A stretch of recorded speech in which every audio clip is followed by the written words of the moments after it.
first speaker is Jacob Hahn. He is a senior at Rice University and serves as the director of baseball analytics there. So I think we are in good company.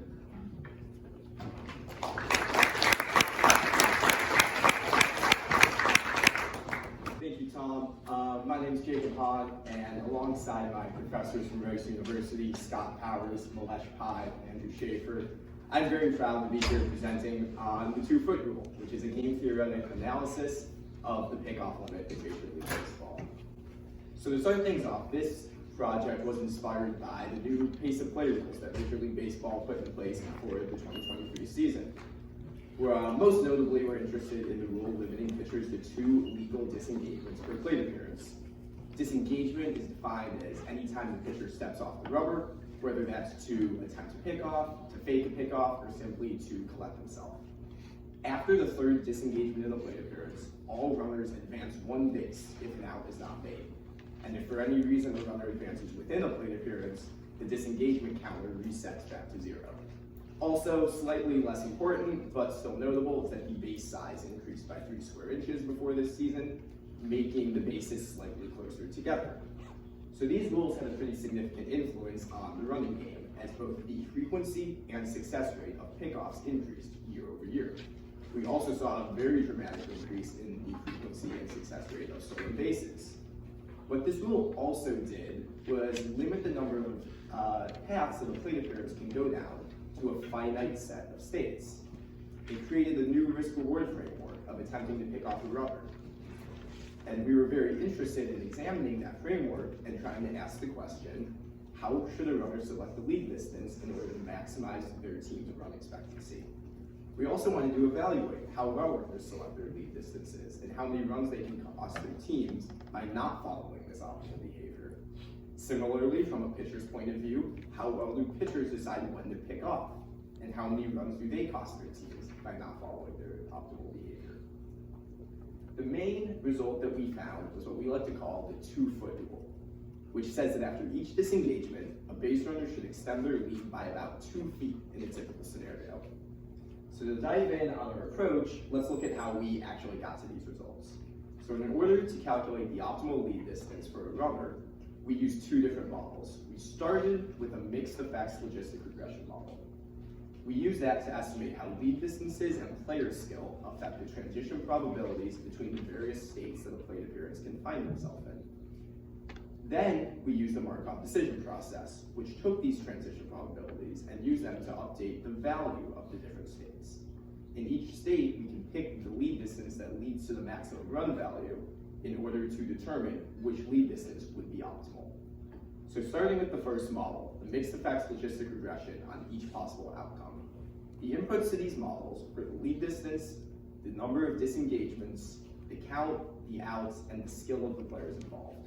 So to estimate player skill, we used a random effects model for both the pitcher, the catcher, and the runner involved in each play. We estimated their ability to steal bases and pick off runners successfully and avoid getting picked off for the runner's case. The tree on the right shows how our models were structured. Every pitch was run through a probability of a pickoff attempt model. The pickoff would run through a probability of pickoff success model, while the non-pickoff would run through a probability of stolen base attempt model. The stolen base attempts clearly were run through a stolen base success model, and in the end, every pitch was able to be classified into one of 5 outcomes. For each unseen pitch, then, we can calculate the probabilities of falling into each of these 5 outcomes. So as an example of how this works, we'll look at the pickoff attempt probability model. So the blue lines here show the data from 2023, where darker blue represents a state with more disengagements before the pitch. It's very clear to see how as the lead distances increase, the probability that the pitcher attempts to pick off decreases significantly. By comparing the blue lines to the red line, which represents the data from 2022, you can see how overall, from year to year, pitchers also became much more hesitant to attempt pickoffs. Similarly, we see the stolen base success probability model. Again, the blue lines represent 2023, but now the lighter blue line represents a more talented runner, while a darker blue line represents a less talented runner. The red line represents a median runner from 2022. So you can see that even the worst runners that were stealing bases in 2023 stole bases at a more successful rate than the average runner in 2022. This rule change was very significant. And this result, along with the result from the prior slide, really are what drive the 2-foot rule. Pitchers are more hesitant to pick off than ever, especially with more disengagements, and runners are more likely to be successful when stealing. So, now that we can calculate the outcome probabilities, we have to map those actual outcomes to the new states that they lead to. So as in a simple example, if a runner successfully steals a base with a 0-0 count and nobody out, there's 2 possible new states that the plate appearance can reach, depending on whether the pitcher throws a ball or a strike. So this example is very simple, but we ran this for every possible combination of starting state and outcomes. And in the end, we were able to fully map the lead distance that the runner takes to the probability of the next state that a plate appearance would move to. Once we had that, we can move to our second model, the Markov decision process, in which we use the updated transition probabilities to determine an optimal lead distance. So the state space we used was all combinations of runners on base, disengagements, balls, strikes, and outs. The action space we used was the lead distance that the base runner selects, the base runner on first base. The reward function was the number of runs that were scored on each transition between states, and in order to actually determine the optimal leads, we used policy iteration. In each state, we selected the lead distance that maximizes the rest of any run expectancy, and repeated these steps until the optimal leads stopped changing. Something to note is that we only did this for states with the runner on first and other spaces open. In all other states, we just kept transition probabilities at the same level they occurred at during the 2023 season. Once we did all this, we were able to move and finally get our results, which can be seen here. This table shows the optimal lead distance for the average runner against an average pitcher and catcher in a variety of situations. What I want to draw your attention to is what we call the 2-foot rule. After each disengagement, a runner should increase their lead by about 2 feet.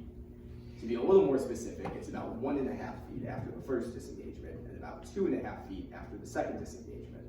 But it is remarkable how consistent these increases remain across all of these counts and outs. There are a few caveats, however. First off, this is only a rule of thumb and only applies to the current conditions. If base runners do adopt this more aggressive leadoff behavior, we would expect pitchers' behavior to change, as we will discuss later on. Also, this only applies to the average runner against an average battery. If you're curious about how the different skill levels of the players involved affects the lead distance recommendations, we can take a look at this slide.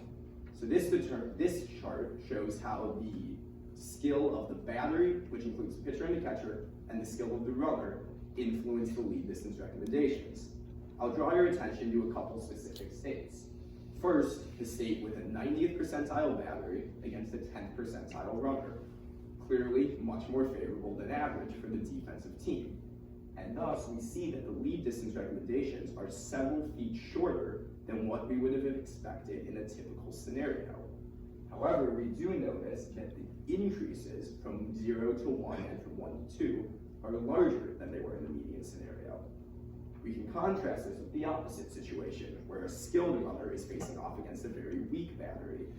Now, the lead distance recommendations get longer, but the increases get smaller. And this seems to be the overall trend for player skill. When it's more favorable for the offensive team, the runner should be taking a longer lead, but not increasing as much, and vice versa. So we can evaluate how well runners are actually following these recommendations.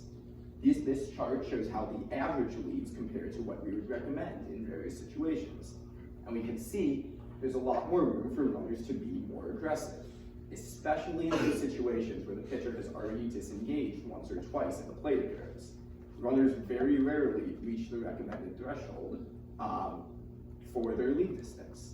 And the benefit of doing this could be pretty substantial. The average inning in 2023 had .516 runs scored, and we calculate that the per inning run expectancy could increase to .528 runs if runners follow our lead distance recommendations. That increase may seem really small on the per inning level, but over the course of an 162-game season, that really adds up and could be worth as much as 17 runs per season. If we use a very naive dollars to runs valuation and value one run at $1 million, it's very easy to see how this could be worth as much as $17 million in value to a team. That may be a bit optimistic, but it's very clear that under the current conditions, there's a lot of value to be gained here with more aggressive runner behavior, especially after the disengagement states. Now, something I've emphasized a lot in my talk so far is that this only applies under the current conditions. And by that, what I mean is that it only applies if pitchers and catchers continue to act the same way that they currently have been doing. While we were working on this project, Dr. Powers and I had a lot of discussions about whether we thought this assumption was valid or whether we should assume that pitchers are also going to try to optimize their behavior. And we went back and forth for a while, but in the end, we determined that pitchers are not smart. As someone who never really pitched much growing up, I was very in favor of this argument. But in reality, we did decide it makes more sense to just go with a single agent model, in which case the runner's decision drives the model and assumes that the pitchers will never be a perfect decision maker. However, we did still build a two-agent model, in which case the runner and the pitcher are both trying to optimize their behavior. So, in our two-agent model, we can try to see what would happen in a perfect equilibrium, where both the runner and the pitcher are acting perfectly. So our two-agent model asks the question, what if pitchers optimize their behavior too? In this model, we made pickoff decisions deterministic instead of probabilistic. The pitcher chooses whether to pick off or throw a pitch in order to minimize run expectancy. So the chart kind of illustrates how this works. The red line shows the value of a pickoff attempt as lead distance increases. Clearly, as the lead distances get longer, a pickoff becomes less favorable for the offensive team because it's more likely the runner will be picked off and called out. The blue line slightly increases as the lead distances get longer. So, if the pitcher is always choosing the minimum decision, the runner can maximize their decision by taking their lead off at the break-even point, which is shown by the green line. So, if we run this on all of our data, we get the following results for the optimal lead distance under a perfect equilibrium two-agent model. The results look quite a bit different than they did in the single-agent model. First, we see longer leads overall. Since pitchers will not be wasting pickoff attempts when the runners are taking short leads, runners know that they'll be safe at those shorter leads and can extend even farther to reach that break-even point. We also notice that the 2-foot rule completely falls apart. It's a much bigger increase after the second disengagement than there is after the first disengagement. And finally, we notice longer leads earlier in the count. This is likely because longer leads lead to more disengagements, and more disengagements puts a pitcher in a less favorable situation. So getting a pitcher to a less favorable situation early in the count will allow runners more time to take advantage. So let's evaluate pitchers and see how smart they really are. In 2023, pitchers picked off for about 5.6% of pitches, and our model would have recommended a pickoff for about 8.3% of those pitches. In those situations, pitchers actually picked off about 10.8% of the time. And when we didn't recommend a pickoff, it was about 5% of the time. So clearly there's some calculation going on here. They're doing a decent enough job of only picking off in good situations, but there's a lot of room for improvement still. We estimate that the success rate on pickoffs, if pitchers perfectly follow our recommendations, would nearly triple from 1.6 to 4.5%. And again, the benefit of this is pretty important. When it was only runners optimizing their behavior, we saw about a 17-run increase per season. If both pitchers and runners are optimizing, the increase drops all the way down to 5.2 runs. So runners do have more to gain from the current situation. Runners could gain more value by optimizing their decisions than pitchers would. However, pitchers really can fight back against most of that increase and cause the overall change to be relatively small. So in conclusion, there are a few limiting assumptions that we had to make for this project. First off, and most notably, I think we had to assume is that lead distance does not affect outcomes on batted balls. This is clearly not true. But our domain knowledge has told us that the secondary lead that a runner takes after the pitcher has started his delivery is more important than the primary lead when determining batted ball outcomes. However, the data we had only did have primary lead, which was tracked on first pitcher movement, so this wasn't something we were able to include at the moment. What I also thought was an important assumption that we made, or a limitation that we had, was that we only examined cases with first base occupied and other bases open. In the future, expanding this analysis to include situations with runners on second base or first and third situations would be a very interesting avenue to explore. But under the current conditions, we once again want to recommend and emphasize that runners should be increasing their lead by about 2 feet after each disengagement.